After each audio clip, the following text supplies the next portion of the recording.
Bonjour et bienvenue à tous pour ce deuxième épisode de Course-poursuite. Ce qui me semble merveilleux dans les courses automobiles, ce sont peut-être ces paradoxes invisibles, et nous allons en voir trois ensemble. Le pilotage est un équilibre intérieur, où mon esprit se tient dans une immobilité, une sérénité et une accalmie quasi totale. Ce qui est le premier paradoxe. Un spectateur va observer cela d'un regard extérieur et lier course à vitesse, logiquement, car la rapidité du véhicule est impressionnante. Mais le centre et l'esprit même sont immobiles, si bien que mon horloge interne se régule avec calme et lenteur pour obtenir une régularité en termes de vitesse et de temps autour. Les tours sont des cycles. On appelle bien cela un circuit, car on fait une boucle. Mais l'esprit, l'âme et le corps restent bien centrés, au cœur des gravitations et au-delà de toute cette agitation. Comme un moyeu au centre de la roue. Le juste milieu aristotélicien, expérimenté sur la piste. Il m'arrive de prier en roulant, de philosopher, de discuter avec moi-même ou avec la machine. Tout va très vite en dehors.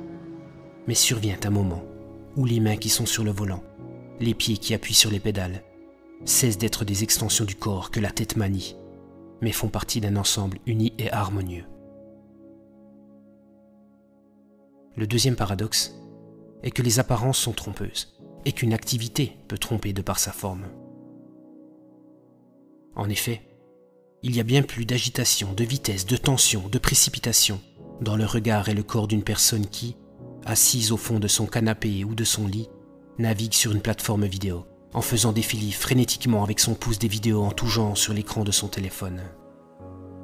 Les courses automobiles permettent la compréhension de soi, apportent un rythme intérieur, un calme sourd, qui lorsque l'on y a goûté, change totalement la perception du mot même de vitesse. Le corps est en réalité le vrai véhicule, ce qui nous amène au troisième paradoxe, celui de la liberté dans le mouvement.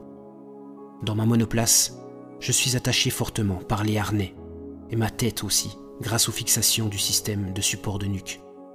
De plus, les jets reçus lors de virages à haute vitesse sont importants. Tout semble ainsi figé, et pourtant, je ressens une liberté, une légèreté, une extraction en fait de ma lourdeur humaine tout à fait unique. Mon esprit et mon corps même voyagent librement.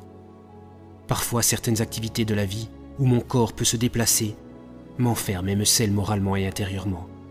Ici, je suis libre et conscient que si je prends des risques en pilotant, je le fais avec confiance, remettant mes mains à mon ange céleste et cette monoplace préparée par mon ange gardien terrestre, mon papa. Les courses sont pleines de petites surprises en ce genre. J'en aborderai d'autres avec vous dans de prochains épisodes, si ce type de vidéo vous a plu. Merci d'avoir voyagé avec moi. À bientôt.